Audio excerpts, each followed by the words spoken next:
Soc la Blanca Valdívia, de Col·lectiu.6. Estem fent aquest projecte conjuntament amb Cooperacció. És un projecte sobre apoderament de les dones, sobre eines de diagnosi i sensibilització, però aquesta part en concret que estem desenvolupant nosaltres és sobre dret a l'alimentació i alimentació sostenible des de la vessant de l'urbanisme feminista i els territoris ecofeministes. El dret a l'alimentació té molt a veure amb una dimensió reproductiva que passa des d'una acció que hem de fer cada dia totes les persones al llarg de la nostra vida, però a la vegada també té una dimensió de reconstruir el vincle íntim amb el que és cos, territori i terra.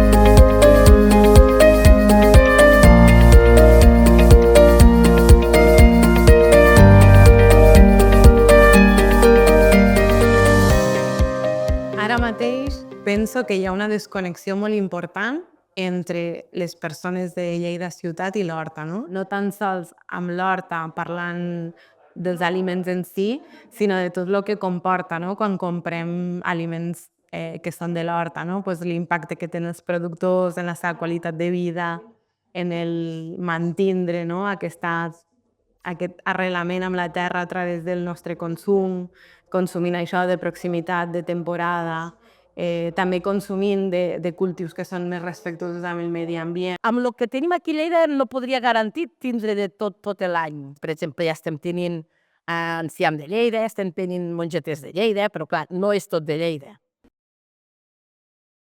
Necessitem espais de producció com la Horta Gran i també com petits horts, no? Que hi ha en algunes zones de la ciutat, més d'autoconsum, etc. Hi ha una extensió d'horts bastant gran que està ahí com una mica en el limbo, que s'hi pot accedir a través del riu, està com bastant tocant el riu, i a Manyol li diuen Horta Gran i hi ha una comunitat de regants, però no és un lloc accessible, no és un lloc que es conegui, no és un lloc que estigui com a la ciutat, no?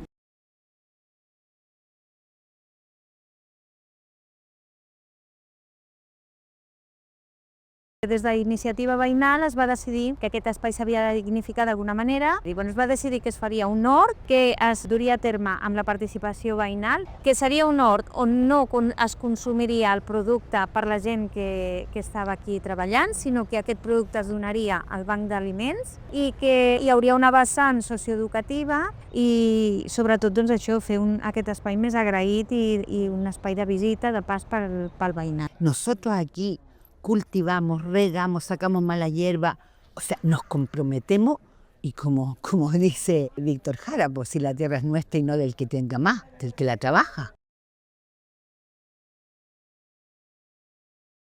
La gent, quan venen per aquí a mirar, per exemple, no miren això, miren això.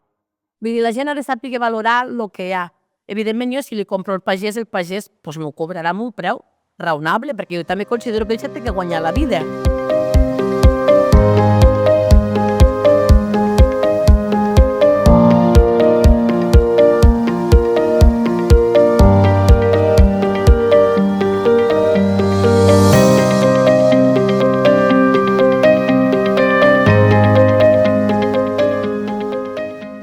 L'objectiu és el de poder ser compra compartida i de compra directament al proveïdor. La fórmula és cooperativa i el funcionament és cooperatiu. Així molt resumidament, els reptes era el primer, fer arribar el consum conscient a més persones, el segon repte era com ajudar realment els petits productors i el tercer era què fem amb el comerç de barri.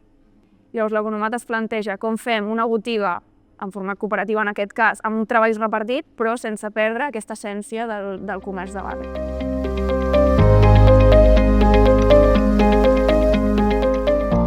De la ecuación de qué es sostenible y qué no, y la plusvalía, justamente, se ha olvidado de la ecuación poner el animal, ¿no? Entonces es como al animal le podemos sacar toda la plusvalía que queramos, que luego en la ecuación siempre va a ser sostenible porque está aquí al lado, y es en plan.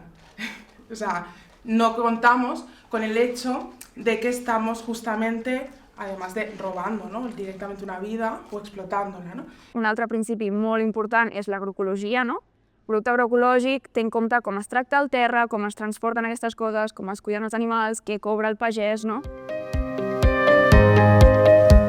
En el tema de la seguretat alimentària, no? Se sap que les famílies no estan accedint a productes frescos com fruita i verdura, que no podem accedir al consum d'oli d'oliva, no? Que és aquest greix tan saludable pel seu cos, que moltes famílies no s'ho poden permetre, els fruits secs.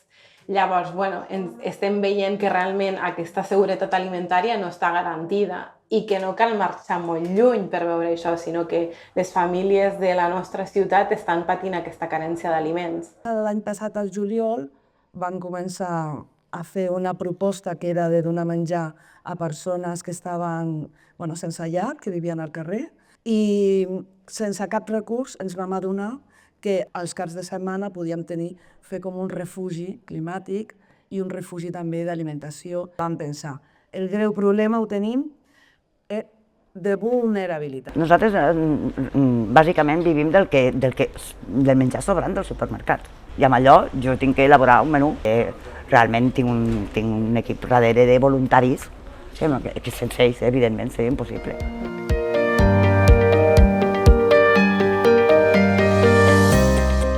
Este espacio tiene como objetivo crear vínculos, tener un espacio verde que esté libre del consumo. Todo dinero que se recolta acá, nosotros lo distribuïm en projectes socials. Les rudes fan l'acollida d'alumnat en pràctiques i l'experiència és molt enriquidora realment pels alumnes i pel propi institut, perquè ofereixen com un espai de cures, un espai on els joves també comencen a veure com es poden cuinar també alguns plats que després ells es poden fer sols, autònomament. Al final desde aquí hacemos un montón de xarxa porque apoyamos a nouvingut, a gent, un montón tocamos como muy pequeñitas cosas y a la vez estamos atendiendo la restauración también, ¿no? Els Sollosos del Barri som socis de l'Economat Social de Rongueres, participem del Pla Comunitari de Verdú i estem enxarxades en tot arreu, una mica en tot el districte perquè hi ha diferents coses.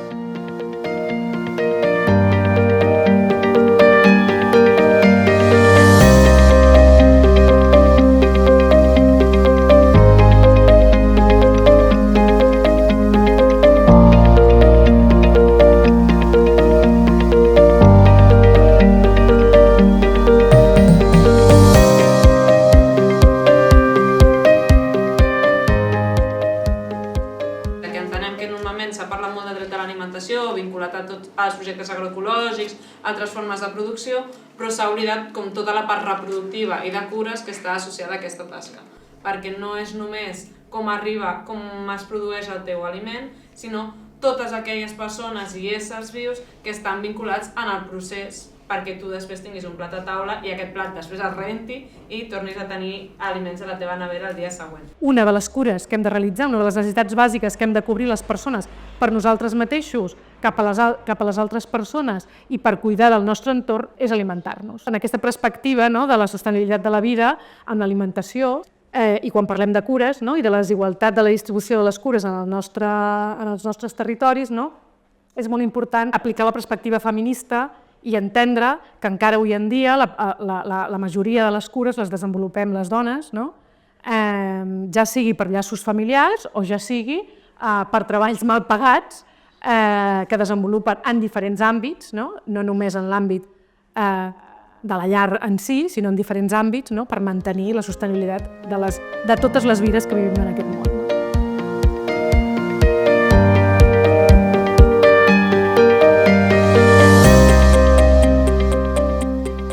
És totalment veritat que aquí les que venen a comprar són principalment les dones. Recau molt sobre les dones el fet d'alimentar la família.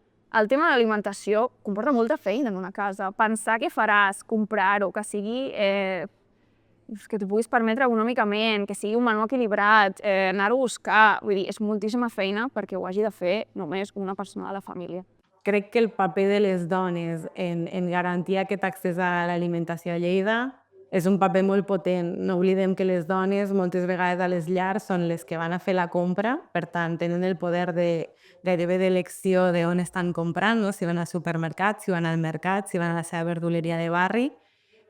Són moltes vegades les dones les que tenen aquestes estratègies de supervivència quan a la llar hi ha molt pocs recursos, no? Són les que moltes vegades tenen les tasques de cura, no? Dels nens de la casa, dels adults grans de la casa. Per tant, tenen molt coneixement de quines són les necessitats de les famílies pel que fa a alimentació. A la nostra associació, tota la gent directiva són dones. Totes les persones que són... A veure, nosaltres ens vam dir que volíem ser una associació ecofeminista mixta, perquè no volíem que ningú pogués tenir, per raó de gènere, pogués tenir una possibilitat de participar. Qui fa tot són dones. O sigui, és una associació totalment liderada per dones, prenem les decisions de manera horitzontal, intentem tenir cura unes d'altres, però a vegades és complicat, perquè tot el que quan estàs amb persones, a més persones que estan en situació de vulnerabilitat, a vegades la vida que portes, les teves motxilles, són complicades, però ens agrada molt juntar-nos, riure, fer coses, fer artesanía, compartir els nostres sabers y lo que harían saber. Las mujeres, como en todo campo, somos muy presentes. Yo te digo, hay una llamada a plantar y estamos las mujeres aquí plantando. También acá nosotros hemos reivindicado un espacio de feminismo. Entonces, si a alguien le falta el respeto en términos ya de abuso machista, aquí se lleva a asamblea inmediatamente. Quan parlem del dret a l'alimentació i de territori, realment el que necessitem és un suport físic per lo productiu, també, per suposat, com espai de cures, no? També el seu valor en l'esfera personal, no? Com una cura cap a nosaltres, també, o també les relacions personals, no? Moltes vegades estan articulades per menjar, dinar amb amigues, no? I per suposat el rol que té en la vida comunitària. Al final tot és l'autoorganització, no? L'autoorganització de les dones, des de xarxes de veïnes o xarxes de dones del camp treballadores d'entorns propers, l'autoorganització de les dones com a eina de millora de la vida.